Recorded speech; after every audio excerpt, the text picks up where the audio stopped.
Cita-cita globalis sekarang ini adalah membangun financial kingdom. Caranya dengan otoritas negara atas mata uang akan dihilangkan. Bagaimana globalis melakukan itu? Kita sederhanakan cara mereka. Kita tahu bahwa Alibaba dan Ant Group yang kaya dan sukses itu ada di salah negara. Dia kaya di negara komunis. Sehingga aset Ant Group jadi BUMN saat ini. Manyun deh tuh pebisnis filsuf yang namanya Jack Ma.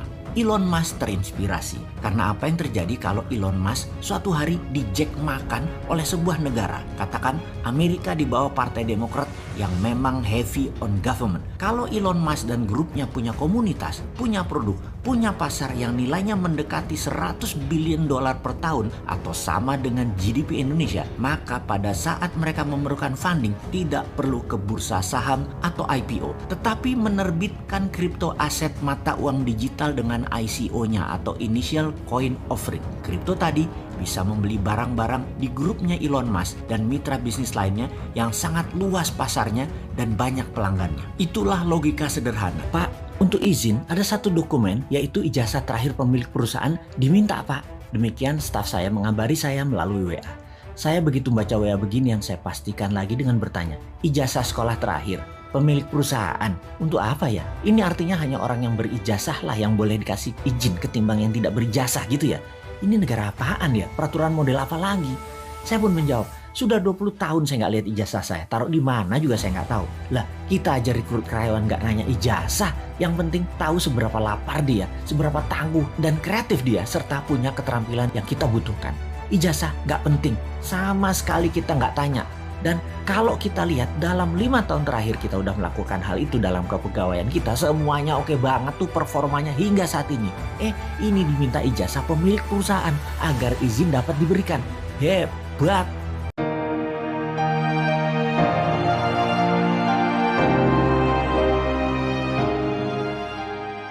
Apa sih cita-cita tak aslinya? Ternyata cita-cita tak adalah menjadi penyanyi dangdut. Halah, ribet bener urusan cita-cita. Oke, aslinya pertanyaannya adalah apa cita-cita globalis aslinya? Cita-cita globalis sekarang ini adalah membangun financial kingdom. Caranya dengan otoritas negara atas mata uang akan dihilangkan. Bagaimana globalis melakukan itu? Kita sederhanakan cara mereka. Kita tahu bahwa Alibaba dan Ant Group yang kaya dan sukses itu ada di salah negara. Dia kaya di negara komunis. Sehingga aset Ant Group jadi BUMN saat ini. Manyun deh tuh pebisnis filsuf yang namanya Jack Ma.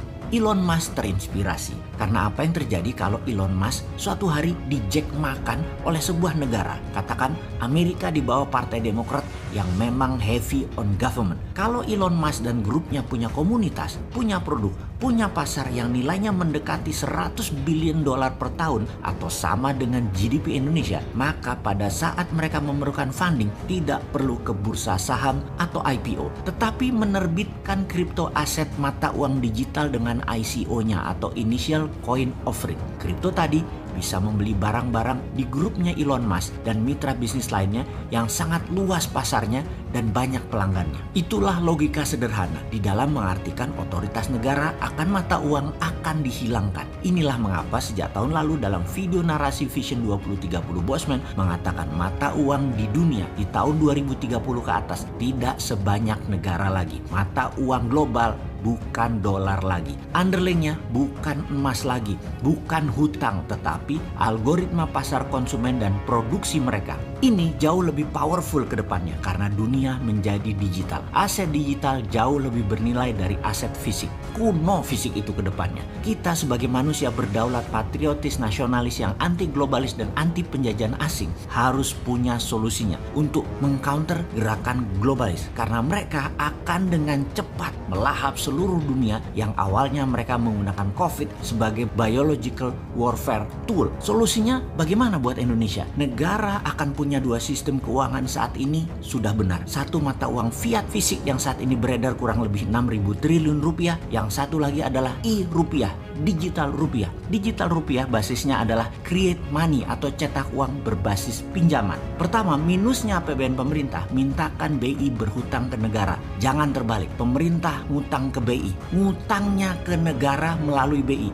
BI lah yang menerbitkan surat hutang, jangan negara yang menerbitkan surat hutang seperti selama ini. Jadi e-rupiah dicetak sebanyak misalnya APBN dan kredit pinjaman pihak swasta nasional di Bank Nasional. Bank Nasional ngutang ke BI, BI terbitkan surat hutang ke negara, lalu di ujungnya negara cetak uang. Semua tanpa bunga, hanya biaya uang atau cost of money paling 1% setahun. Untuk Bank Nasional ambil sebagai jasa penyimpanan dan jasa administrasi, dibebankan ke kreditur termasuk ke pemerintah. Maka Indonesia dengan e-rupiah akan menjadi sarana percepatan kedaulatan ekonomi dan kedaulatan rupiah menang. PDB nasional bisa naik 50% setiap tahun dan GDP per kapita nasional setiap tahun bisa naik 50%, sehingga di tahun 2030 GDP per kapita Indonesia bisa 25.000 dan di tahun 2045 bisa menjadi 100.000 dolar per kapita, di atas Amerika dan Tiongkok. Yang bilang ini halu pasti nggak berani mimpi. Kalau kita mah tukang tidur, tukang mimpi. Berani aja kalau mimpi mah. Yang takut kalau benar-benar kejadian GDP per kapita Indonesia jadi 100.000 di tahun 2045, takut lupa diri Indonesia nyaplok ASEAN dan nyaplok negara-negara kecil Selatan Pasifik.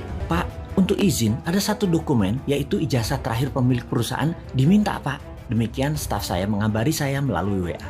Saya begitu baca WA begini yang saya pastikan lagi dengan bertanya, ijazah sekolah terakhir pemilik perusahaan untuk apa ya? Ini artinya hanya orang yang berijazah lah yang boleh dikasih izin ketimbang yang tidak berijazah gitu ya.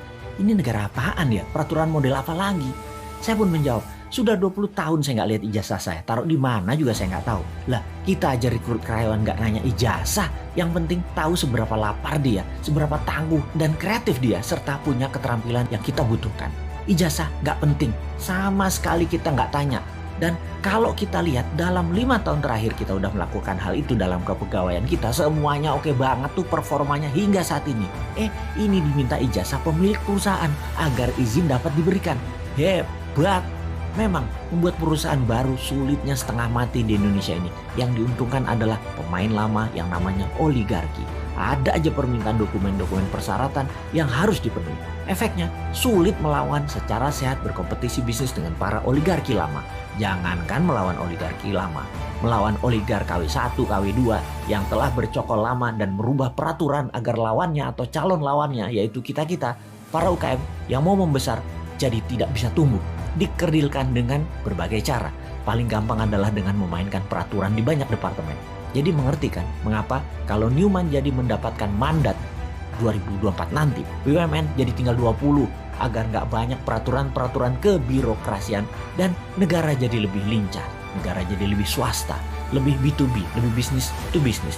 Misalnya izin BPOM, juga izin untuk ikut tender proyek pemerintah, untuk kerjasama dengan BUMN. Aneh-aneh syaratnya. Benar-benar dirancang untuk pemain lama bisa menang. Mafia lama selalu diuntungkan, persyaratannya itu untuk mematikan lawannya. Lah, memang mereka yang buat kok untuk kepentingan mereka. Inilah Indonesiaku yang ekonominya naik 7% katanya di kuartal ini. Yang naik apanya? Oh iya, yang naik para oligarnya. Rakyatnya mah Senin Kemis, hari Senin nyeneni, hari Kemis ngemis. Terus bagaimana Pak mengenai jasa? Demikian WA berikutnya dia bertanya. Saya pun menjawab, ganti nama saya semua keluar dari PT. Ganti nama supir saya, lalu minta notaris buat surat kuasa di bawah tangan bahwa dia jual semuanya ke saya 100% balik. Dah, pinjem nama dia aja, ijazahnya SD kalau nggak salah dia. Atau apa ya, atau nggak sekolah kali ya. Dia kayaknya nggak punya ijazah, lupa saya. Maklum 10 tahun kerja dia sama saya bagus dan saya nggak tanya sekolahnya apa. Mudah-mudahan ada ijazah SD. Bolehlah, tamatan SD punya aset miliaran.